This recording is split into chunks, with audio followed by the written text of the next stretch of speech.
Welcome students. आज से आपकी ऑनलाइन स्टडी स्टार्ट होने जा रही है। कक्षा 5 सब्जेक्ट हिंदी पार्ट 2 व्यवहार कुशलता। बच्चों, आज मैं आपको व्यवहार कुशलता के बारे में बताऊंगी।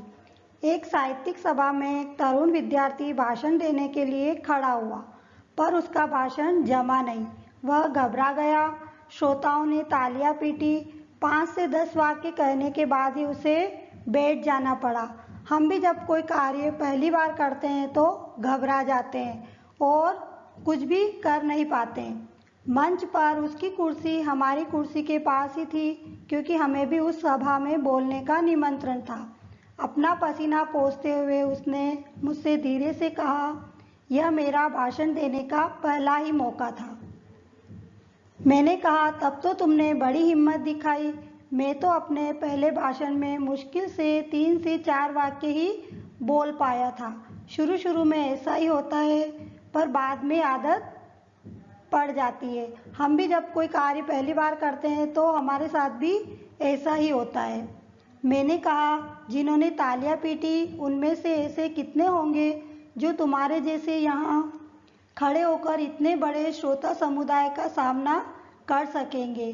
जो तालियां बजाते हैं वो अगर उनको बोलने के लिए कहा जाए तो वो कुछ नहीं बोल पाते हैं, बस तालियां बजाते ही रह जाते हैं। तो ऐसे नहीं करना चाहिए, हमें किसी का मजाक नहीं उड़ाना चाहिए। मेरी बात को सुनकर वह आश्वस्त हो गया।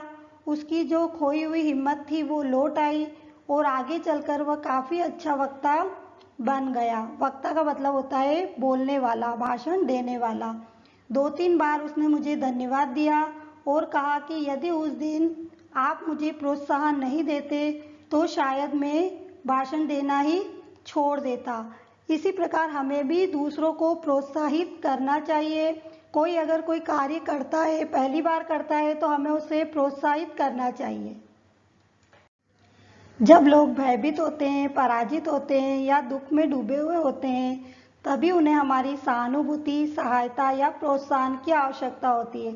अगर कोई व्यक्ति परेशान है तो हमें उसकी सहायता करना चाहिए, उसके साथ सहानुभूतिपूर्ण व्यवहार करना चाहिए। उस समय उसका आत्मविश्वास लड़खड़ा जाता है।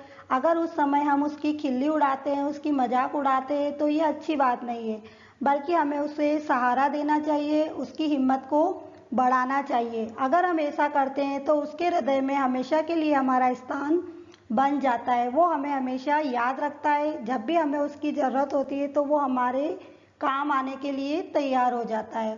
इसी प्रकार दूसरों के सुख दुख में सच्चे अंतःकरण से दिलचस्पी लेना अच्छे संस्कार का लक्षण तो है ही, साथ ही व्यवहार कुशलता भी है।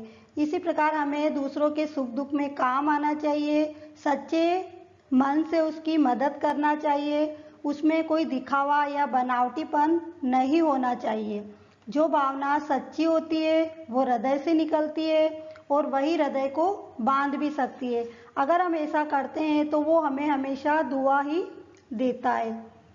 मानव की 2 मूल प्रवृत्तियां होती है।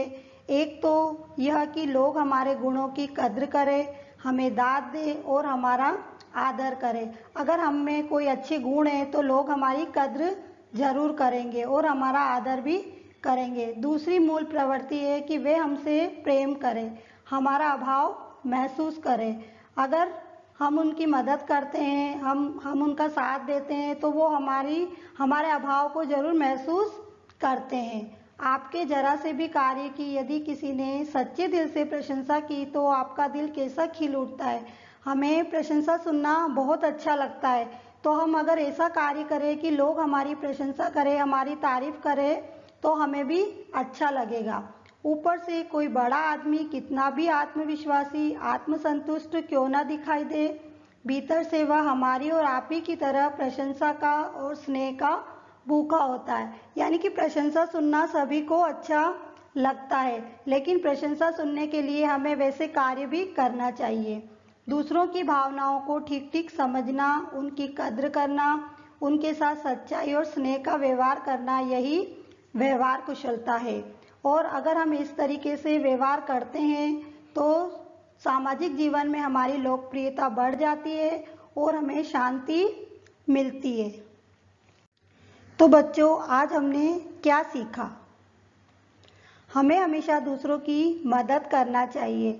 अगर किसी को हमारी मदद की ज़रूरत होती है तो हमें उसकी मदद ज़रूर करना चाहिए। दूसरों के साथ सहानुभूतिपूर्ण व्यवहार करना चाहिए। सभी के साथ प्रेम पूर्वक व्यवहार करना चाहिए और उसे सहानुभूति दिखाना चाहिए। किसी का भी मजाक नहीं उड़ाना चाहिए। हमें कभी भी किसी का मजाक नहीं उड़ाना चाहिए। पाठ से संबंधित कुछ प्रश्नों को अब हम हल करेंगे। पहला प्रश्न है शब्दार्थ। श्रोता, श्रोता का मतलब होता है सुनने वाला। दूसरा है प्रोत्साहन, प्रोत्साहन का मतलब होता है उत्साह बढ़ाना। तीसरा है शोकग्रस्त, यानी कि दुख में डूबा हुआ। चौथा है अंतःकरण, इसका मतलब होता है हृदय। पांचवा है लक्षण, विशेषता। छठा है कद्र, यानी कि इज्जत। अब दूसरा प्रश्न है अति लघुत्तरीय प्रश्न। इसका पहला प्रश्न है सभा में भाषण देने के लिए कौन खड़ा हुआ था? आपको पता है ना बच्चों, कौन खड़ा हुआ था? सभा में भाषण देने के लिए तरुण नाम का विद्यार्थी खड़ा हुआ था। प्रश्न नंबर 2 है इसका, लेखक के अनुसार मनुष्य की मूल प्रवृत्तियां कितनी होती है? कितनी होती है हमने पढ़ा था ना अभी। लेखक के अनुसार मनुष्य की मूल प्रवृत्तियां 2 होती है। प्रश्न 3, अच्छे संस्कार का कोई एक लक्षण लिखिए। उत्तर, दूसरों के सुख दुख में सच्चे अंतःकरण से दिलचस्पी लेना अच्छे संस्कार के लक्षण है। प्रश्न नंबर 4 है इंसान किसका भूखा है? उत्तर, इंसान प्रशंसा और प्रोत्साहन का भूखा है। प्रश्न 2 है रिक्त स्थानों की पूर्ति कीजिए। इसका पहला है यह मेरा भाषण देने का डैश मौका था। कौन सा मौका था? पहला।